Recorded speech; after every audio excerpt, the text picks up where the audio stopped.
You are listening to Demystifying Organizations. In partnership with McGraw-Hill Education, I'm your host, Jeff Shatton.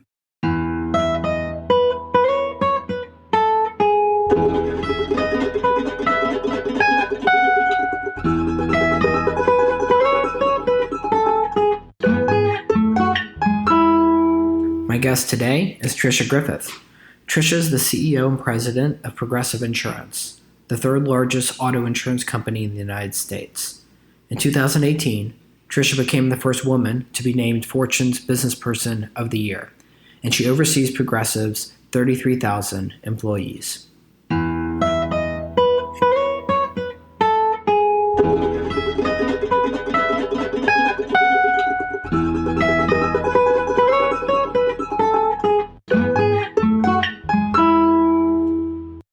I'd like to welcome to the podcast Tricia Griffith. Thanks so much for joining me. My pleasure, Jeff. Progressive is slotted to hire over 10,000 employees in 2019. You've seen revenue growth where I think in the past year you've hit about $30 billion in revenue growth, which is up dramatically over the past 5 years. And for organizational scholars, there's great concern that with growth comes major cultural changes. And culture is such a central point for Progressive. How do you manage culture when this headcount is growing at such a fast pace? Well, first of all, we had talked about 10,000 at the beginning of the year, and through some efficiencies that we've gained, just in the spirit of transparency, around 8,600 external. Still, that is a lot, and with the amount of promotions and internal change, it's over 10,000. So people will have new jobs, and there'll be external hires. So I think first and foremost, as a leader, and then the leaders that report to me and on, you've got to be out and available telling the story, telling the history of Progressive. So I do every new hire class, which means I do a lot of new hire classes. So we have them for each one of the functional areas. And I spend an hour with new hires just talking about our culture, our 5 core values. I talk about it being okay to make mistakes. And I really just open up about my career, and so they can get to know me and they can understand that this is a type of place that we're transparent, we're honest, integrity is front and center. I try to give examples of times where companies maybe didn't do it well and how we have to do that, because I am very competitive and I want to win, but only win in the right way. So that's how I start, is every new hire class. It's very common for me just to walk around the halls, or I travel extensively to talk to small groups of employees just to hear what's on their mind. And often I'll do it without leadership or human resources, just to say, when you go to a party and you think about what you love about Progressive, what is it? And what's one thing that annoys you? And that way I can kind of continue to chip away at making sure that our culture evolves and doesn't stay static. So it really is about being available and being open and not intimidating because of the role you play. And so for me, that's very fun, but also very important. But the sheer number of people coming in means that, imagine you're in a small city, right, of 30,000 people or 40,000 people, and all of a sudden there's 10,000 new people. The sheer number makes it where there's only so much you can control in terms of what the central values are of people coming in, of how that shakes up the place. So what are the challenges that come with that? Because it's just inherent in having the rapid growth that you have. So what are some of the steps that you do that I'm sure you experience some pressure because of all the new blood?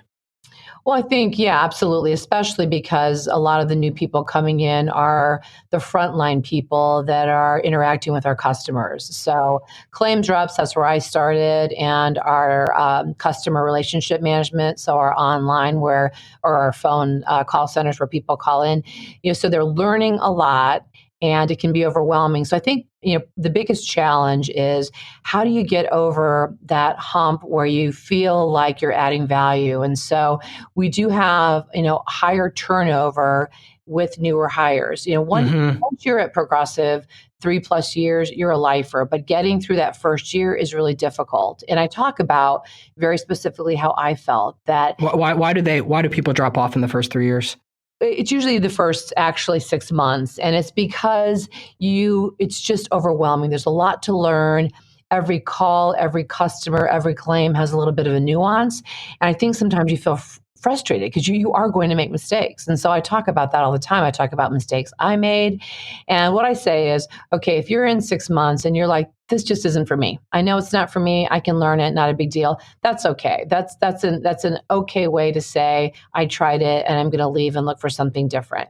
But if you're there 6 months and you say, I like it, but I'm still kind of struggling, give it a little bit more time, because the fog didn't lift for me until I was about 9 months into my role as a claims rep trainee. I kept thinking, when am I going to totally get this? And it took a while. So I tell everybody, if you like the company and you like the culture and you like the role, give it a year. And hopefully we'll be able to change that, because it obviously takes a lot of effort to hire people, and you want people to, one, be happy, but two, want to be able to stay and retain them as employees. Do you provide a mentorship program for the youngins? For the new people coming in, it's more of coaching, and they go through academy, and they have people that are by their side. And then as you get out into your role, depending on where you're at, we have a lot of mentorship groups around the country, depending on what the need is. So we have a lot of those, but really in coming in, it's more intense training and just coaching along the way. What would you say are the biggest challenges of growing at the pace that you're growing at? It's, really exciting, but for me, it's about how do you continue with the last several years of growth. I mean, we grew 2.8 billion in 2016, 3.8 billion in 2017, and another 5.4 billion last year in 2018. So, you could easily rest on your laurels. We've all done a great job. It's super exciting. That said, how do you create that sense of urgency to continue to grow and think about the future while not being frenetic? So for me, it's at a higher level, that maybe say the top 100 people. I want us to be always thinking about how to continue to have our foot on the gas pedal and thinking about what's around the corner. How do we continue on this ride? So I think for me, it's really, how do you create continue to create a sense of urgency, but not a crisis. Have you felt the pressure from Wall Street? I mean, I saw that over the last 5 years, your stock has more or less gone up 5-fold or 10-fold. I mean, it's something ridiculous. Have you felt that the pressure of perpetual growth from shareholders and Wall Street analysts? And how have you responded? Well, the great thing about Progressive is we're hugely transparent about our financials. So we're the only Fortune 500 company that reports our earnings on a monthly basis. Wow. So we started doing that in 2000. We've been doing that, and I don't give guidance. So I think I would feel pressure if I had to give guidance and then pull it back or move it forward. Basically have an overarching objective. We've had it since the company went public in 1971, and that is, we're going to grow as fast as we can and make at least 4 cents of underwriting profit. And that is our mantra. We could call it our 96 combined ratio. And it makes it, for me, just easier to focus on the task at hand versus guidance. So I don't really feel pressure. Any pressure that I feel to grow is for and on behalf of our employees, the customers that we serve, and our shareholders, but I do it to myself. So you take more of a stakeholder approach? Well, I think it's a balance. I think I represent all three constituents. So if you only say the kind of stakeholder or owner, then you're not going to be thinking about what makes. Sorry, when I say stakeholder, I mean like all stakeholders. Yes, I'm sorry. As opposed to just shareholders. Oh, I'm sorry. Absolutely, yes, exactly. Everybody has a place in it. It's the balance of all three of those constituents. Part of your growth strategy, you have to set targets for your executives. And how do you approach setting those targets, and how do you deal with them if they're not met? My team and I set targets as a team. So we have objectives every year that we look at, and they're mostly based around acquiring customers, keeping customers, policy growth, etc. So we start talking about them, usually around September. We look at the numbers from the past. Obviously, we always want to do better than we did the year before, and then we set reasonable goals based on what we think we can do with the plan. A lot of it has to do with what's happening in, macroeconomically, whether it's the economy or competition, et cetera. So we all have identical objectives for the year. You don't want to, for me, you want to have stretch goals, because I think when you have stretch goals, it allows you to always think, okay, what else aren't we doing that we could be doing? How should we be investing? So I err on the side of having stretch goals, which means that there are times where you won't make those objectives. So then we look and say, okay, did we not achieve our meet goal because we did something wrong or didn't put enough pressure, or was it something else? And then you come to, okay, that was okay, or wow, we should have done something different, and here's what we learned from it. For me, every evaluation that I write for my direct reports is not just about the metrics. It is about how we get things done. So it's not just about what are you doing and what is success, but how do you achieve success? And to me, that's as important. So when you go into a meeting with your direct reports and you set sales goals, or you set whatever the goals are going to be for them, do you have some idea beforehand about what kind of % increase you're looking for in terms of growth? And do you benchmark against competition? How do you come to a number? Because for most of the divisions that you're overseeing, there's going to be some kind of number that you're shooting for. How do you come to that? Well, again, we go back to our overarching objectives: grow as fast as we can. So we look and see, okay, if we believe we can spend this much on media, we believe that will allow us to have this many new prospects, and we think if we have this percentage of conversion, we will have this many new customers. So we kind of do the whole math around it. I actually don't come in with it. It goes, I'll assign somebody on my team, and it changes to kind of, hey, put things together, work with your peers, and then let's have the conversation. And we'll push each other to say, I think that's a little bit short. Couldn't we do this? And then we really just measure against the competition in terms of each year. AM Best comes out with market share and how much each company gains market share, because there are different ways to approach the business. And so, as an example, we're not a mutual company, so we sort of we need to make money on the operating side. That's where we leverage our business. Other companies might not make money on the operating side, but they take that float and invest it. And so you can't really compare yourself specifically to every competitor, because they're different operating models. I want to talk a little bit more about managing executives. When you're making a key decision, how do you ensure that you have all the necessary information? What's your approach to dissenting opinions? And when you're making a major change, how do you manage those who do not support the change? Those are great questions. So I think when you're making a big decision, it's rare that you have 100% of the information. That would be nirvana. So I think you gather as much as you can, understand, especially we have a lot of people with a lot of tenure. I think my team has over 300 years of tenure. So we have seen things happen, and we will gather enough information to say, okay, we believe this is the way we're going to approach it. And then really the power and the success comes from our ability to execute on that and be nimble. So if you execute something and you missed a piece of data that comes later, put that in and then move on and change course a little bit. For me, do the executives feel comfortable presenting information that they might have missed? Oh, absolutely. I mean, I think if you don't, that's so important to have in a culture. It is so important to be able to have my team be able to call me and say, hey, this is happening. It actually happened at a call yesterday with something that went wrong with one of my DRG. And he was like, hey, I want to start this conversation, but I think I made a mistake. I'm like, great, let's fix it. And because if you're scared to admit mistakes or come back with data that differs, because it does as things unfold, then we are never going to truly be able to reach our ultimate vision. So I believe I have a really open atmosphere. So I've over the years have built some leadership principles that I talk about externally and internally. And one of them is encourage healthy debate. And so every time we're thinking about doing something, changing it with something in the company or doing something, we always have a debate. And sometimes I'll take a contrary view just to have that debate, because I think you can't be great if you're not challenging each other. If everyone says yes because Tricia said it, we're never going to be successful. If I come with an idea, I mean, if I have to get contrary views, and that makes it better.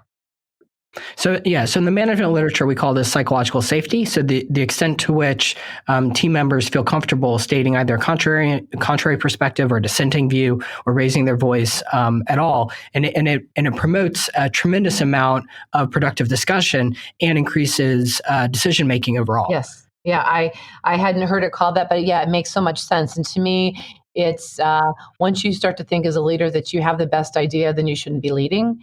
And so I actually talk a lot about encouraging healthy debate. I kind of I'm the youngest of 6 kids, and my mom was an Irish Catholic Democrat. My dad was an and I just learned you have 6 kids of your own. Yes, I do. My dad was an English Protestant Republican. So our kitchen table, we had a lot of debates and so much joy, and it led me to realize how much fun that is. And of course, debates I think some people think debates have to be inherently disrespectful. I think none of ours are. It's always like, I didn't see that point of view. And so we have a lot of those things. And I think from a dissenting perspective, what we have agreed on early on when we started working together as a team, and this has been the way I've built all the teams at different jobs at Progressive, is, okay, at some point we need to make a decision, and we'll gather all the information, and ultimately we'll make it, or I'll make it with the input.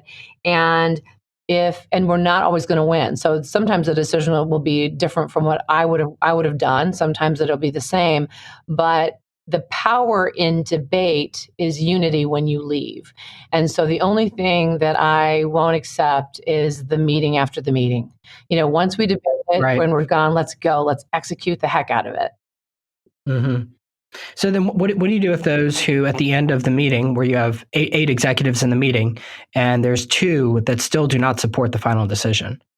I honestly, Like they might support the process, but you always have some people that are not too excited. yeah, I think you get on board, because we don't have time to continue the debate. And unless there's something where we missed, where someone gives back and says, I want to give a little bit more information to have you hear my view, we can then have it during the next meeting. We meet once a month, and I'm always out and available. But at some point, you have to, you're not going to always get consensus. So at some point, the fair hearing goes to me. I will listen to all the executives, and then I'll ultimately make the decision. And I've been very fortunate with the teams that I've worked with, that everyone has been great about just moving on. And I think they see that, because there are times where I've been passionate about something and it hasn't gone my way. So I don't get more than 1 vote unless I say that I get more than 1 vote. And I've never actually said that. So to me, they've seen that the fact that, it's not always Tricia who gets to win. We kind of talk about everything, and it's like, okay, let's go this route and let's work it out. It reminds me of the famous Abraham Lincoln quip, where he says there's 10 people around, and he takes a vote, and he says, all right, all in favor, and all 10 raise their hand, and he says all opposed, and he raises his hand, and he says the nays have it. Yes, I haven't had to do that yet. I want to move over to the question of diversity in the workplace. We're in a national moment on full discussions about diversity, gender-based pay, the Me Too movement. How has Progressive dealt with these national issues, and then how has that impacted your organization?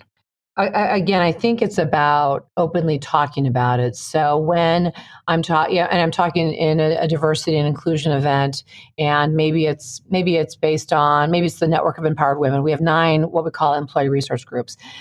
It may be based on the Me Too movement, and we'll talk about fear of retaliation, and we'll talk about not just the right, but the duty to raise your hand if you see something. And I'll use case studies, unfortunately, of other companies where that didn't happen, and things I read about in the journal every day, the Wells Fargo or whatever. But what I'll talk about is, you have the duty and the right, but also here are ways to do it. So if you see something wrong or something is happening to you and you don't feel comfortable with your boss, go to HR. If you don't feel comfortable with your HR rep, go to the head of HR.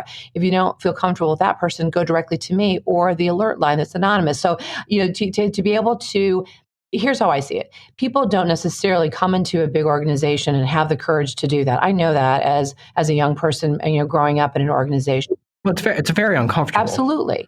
So it's for me to create a culture of courage, not necessarily to put that on people to say, why didn't you have the courage? It's like, no, if I don't create a culture of courage, then people can't feel that way. So we actually have, for a lot of situations, whether it is diversity of color or who you love or age, we've built a workshop that we do occasionally, actually frequently, called Courageous Conversations. And we talk about Black Lives Matters, and we talk about Me Too, and I think it's opening it up and not having it be something that people are intimidated to open up about. Have you had example cases where you've had a successful Me Too event or dealing with sexual harassment or sexual assault? And then is that done quietly, or do you have like anonymous examples that can showcase that this can be done seamlessly? Or how have you dealt with the incidents that have happened? So, after that all came to bear, my head of HR and I decided that anytime that there was a question of that, if it came up through any venue, that she would hear them all, just to make sure we had a consistent following. And, the hard part about being communicative about it is you want to protect the victim. And so it's always that balance of protecting the victim. We do ethics training, and oftentimes we'll take a scenario that was similar and have actors portray it. But we're really careful about making sure we protect the victim, because oftentimes, oddly enough, when that does happen and we have zero tolerance for that, then the person sort of sometimes can feel guilty that if someone gets terminated, which is, just a victim's dilemma. And I don't want that to happen, because I want them to be proud of the fact that they did something good for the culture and likely for others down the road. How do you ensure that the complex algorithms that create policy quotes do not discriminate based on race or ethnicity? Our pricing algorithms, we are very, and every insurance company are very analytical, and we do everything that's really actuarial based. So we take the data, and it has to be actuarially justified. And then insurance companies have to file their rates with each individual Department of Insurance. So auto insurance is regulated on a state basis. So if we changed our rates in Ohio, we file it in Columbus, and then the regulators look at those algorithms. They have actuaries there as well, and they make sure the prices have to be adequate, not excessive, and not unfairly discriminatory. So that is really kind of how it works. So it's really a very regulated industry, and there's a lot of math around it with massive amounts of data. All right, I want to turn our attention a little bit to technology. For an insurer, the pace of digitization it's rapidly increasing, and it's likely to displace many jobs over time. We have a presidential candidate, Yang, who is running all on this. There's insurers that provide apps that enable a customer to upload photos of a damaged vehicle, and they can get a relatively instant insurance claim. Then they do not have to wait days for that to happen. And there's plenty of other examples of where technology is stepping into the space of insurance. What have you done, or what do you plan to deal with automation of jobs and the consequent employee redundancy? And I guess the broader question is, how do we as a society train the next generation of employees and managers for the question of automation? I think starting back in terms of automation, whether it is photo estimatics or machine learning or AI, no one, insurance is something that no one wants to pay for. So part of having competitive prices is being efficient, and part of efficiency is technology. So we actually have photo estimatics at a certain cohort of our claims where customers love it. They can easily send a photo or a video and have it be resolved very quickly. So it's a great thing for a customer. We've got other AI things that we work on really to help efficiency and then cost competitiveness. Right. Well, it's like Uber is great for the customer, but not necessarily for the driver. And definitely not driverless Uber.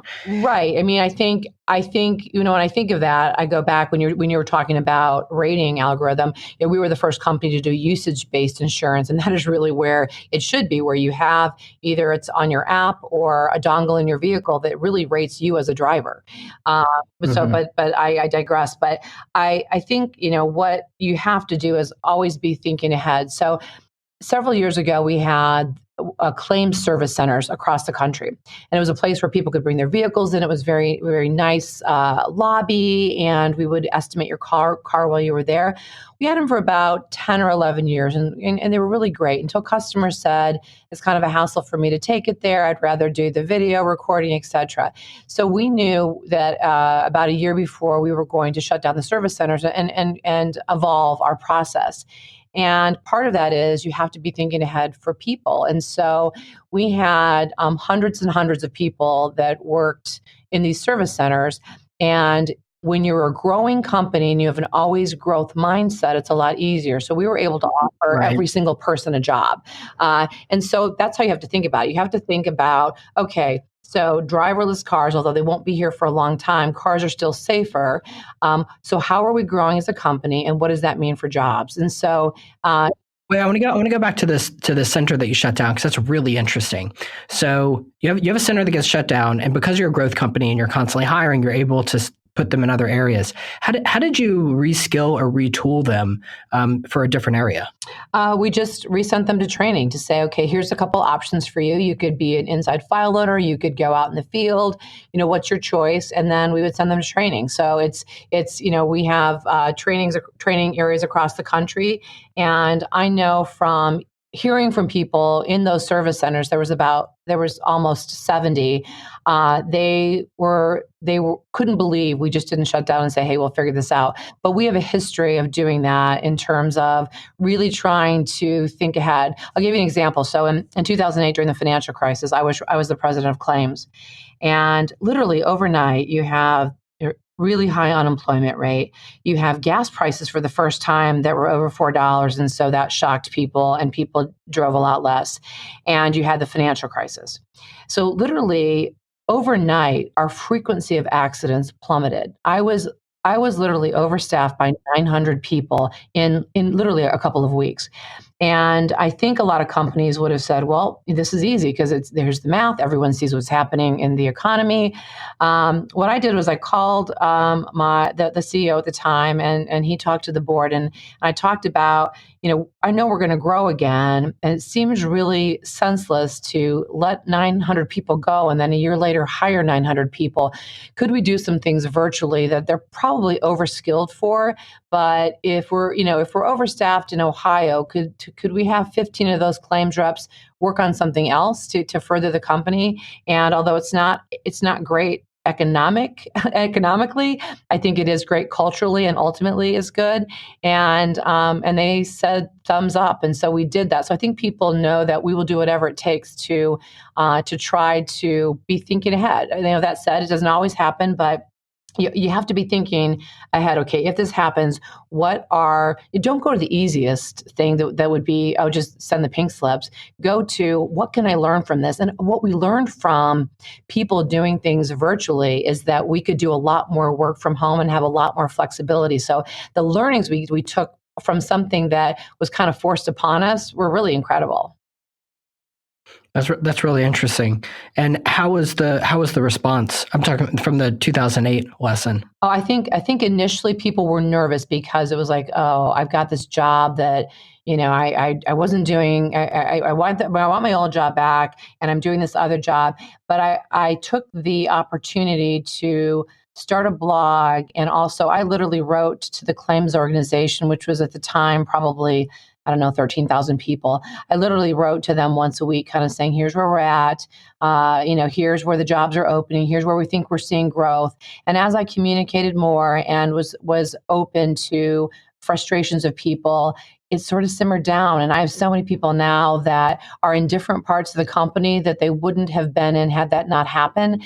And I think they, for lack of a better word, I think they were thankful for the fact that we were creative and saved careers, which was really important.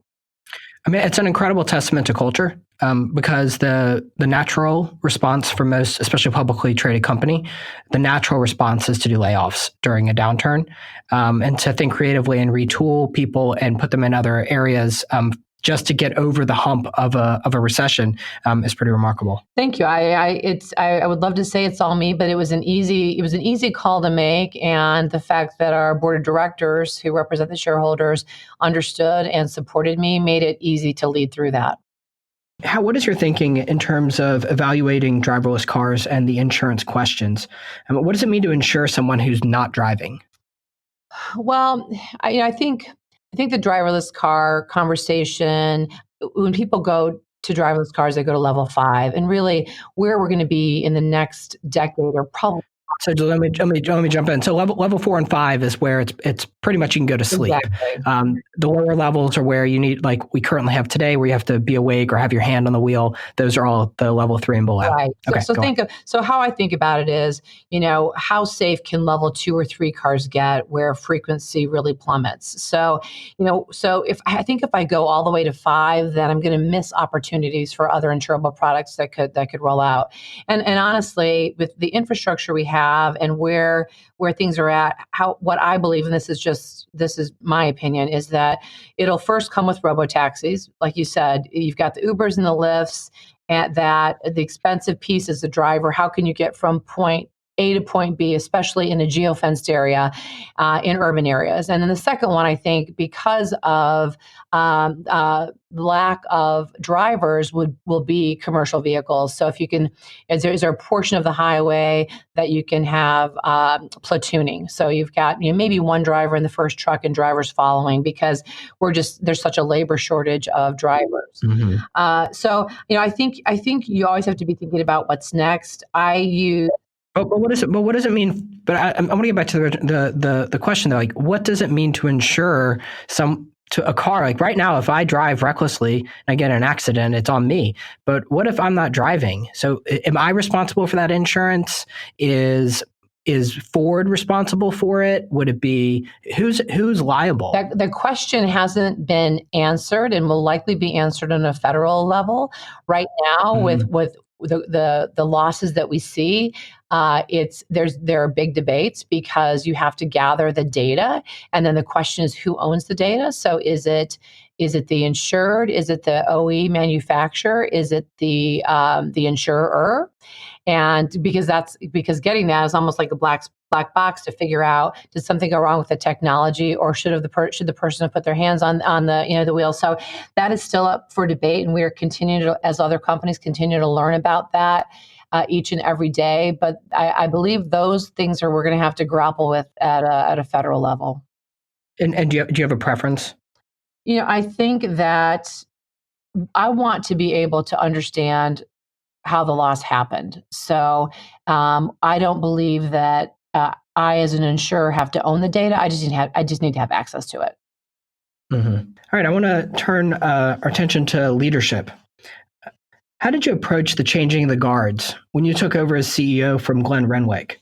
He was someone who had a rare 15-year tenure as the CEO of a Fortune 500 company, when most tenures are about 3 to 5 years. And what did you learn from that process? I think the biggest thing that I learned, or I guess appreciated, was how thankful I was for Glenn to prepare me. So I think a lot of times you walk into a CEO job and everything is new. And one of the interview process for this role, I wasn't the only one up for the role, was close to 3 years. And during that time frame, I was introduced to different roles to see how I would do in different parts of the company that I haven't worked in. And I was introduced to things that would really be intimidating if you started and it was the first time you did them. So as an example, each quarter you have your quarterly report that you have to file with the SEC, and there's a certification meeting you have with the audit committee. Within the 10Q or the 10K on a yearly basis, there is a management discussion and analysis, and it's really dense material. And I remember Glenn having me come to one of those meetings and saying, "Hey, read through this and come with your opinion." And I was just like, "How do you ever get through this? Like, it's so complicated."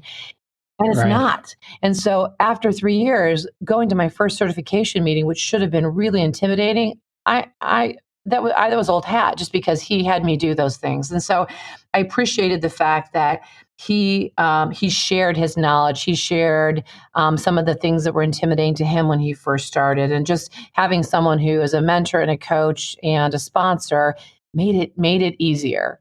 And then it's sort of How long was the actual transition? Like, where you, even if it hadn't been announced publicly, where you knew that you were most likely the next CEO and that you could kind of go through that process? Yeah, it was announced in May, and I took over in July. I knew maybe 2 weeks before it was announced. Okay. So it kind of came down to the wire. I knew he was leaving July 1st, 2016. He stayed on for a couple of years as our chairman, which I really appreciated, and gave me, he's so respectful. So he immediately moved out of this building because he wanted it to be mine. And he was available when I needed. But he gave me, I think, just the courage and the ability to make this job my own, because it's things are changing, like you said, with technology. And so, I tell my kids, I'll give you roots and wings, and he kind of gave me that. So gave me that sort of confidence and knowledge, and he remains a good friend. And now that you've been CEO for a few years, what are the most important leadership lessons that you've learned? Glenn used to always say, when you get this job, don't change. A lot of people look around and they think they need to be like, and you can name all the famous Mhm. CEOs. Be yourself, because that's what got you here. And You weren't going to be Jack Welch. no, no, thank you. So I think the importance, it just sounds so trite, but being genuine and authentic. I think authenticity and walking around, and I kind of, my reputation as the girl next door. People feel really comfortable walking up to my office. I was just down in the cafeteria a couple hours ago with one of my prior direct reports. We were just catching up on what our kids were doing, and so many people feel comfortable coming up to our table and saying, "Hey, Tricia," and talking to me. And I think that's really important. I think being available and approachable is underrated. All right, I got just a couple more questions. So you are forklift certified. How did that happen, and how are your skills on the forklift? So I had one other job prior to Progressive after college, and I'd always worked in retail in high school and college. So I went into a company called Furrow Building Materials, and part of my management trainee was fixing drywall, mixing paint, and then I had to take a test to get forklift certified. That was in 1987. I don't think you want me to get on a forklift these days. Okay. I kept my card though. Lastly, what have been the, I guess, biggest challenges and best parts of being CEO? I think the best part is being the CEO of Progressive versus being a CEO. I love our culture. I love our values. I love our people. We've had this high growth rate. We've got so many great plans for the future. I think the hardest part, that I love being in teams and digging in and being like a part of all the tactical changes, and that's not really my role. And it's kind of hard because it can be, and I haven't found the right word yet. It can be kind of lonely because I work with my team, and then they all have their teams that they're all kind of in lockstep together, and I watch them and I'm proud of them. I'm not necessarily in the team meetings, nor should I be. In fact, one of my other leadership principles is know when to lead and know when to get out of the way, which I constantly struggle with. So I think it can be a little lonely. Do you have other CEO colleagues or people that you have that you go to when you have questions that's really not appropriate for you to go to people that are your subordinate? Yes, in the last year or so, I've joined a couple CEO only groups, the Business Roundtable and Business Council, which is Business Roundtable is more with how to help with changes in the country, whether it's immigration or education, things like that. And Business Council is more education, so there's time to have dinner and have a drink and talk to people. So I have created in the last year or so peers. And I'm on the board of a public company, and so I'm able to have peers from there as well. All right. Well, I can't tell you how much I've enjoyed this conversation. This has been really interesting for me. I'm sure it is for my listeners and for the employees at Progressive. So thanks so much for coming on. Thanks for making the offer, and it's been lovely. Thanks for listening to the podcast today. If you have any questions or comments, you can email me at jeffshatten1@gmail.com. You can tweet me at jeffshatten.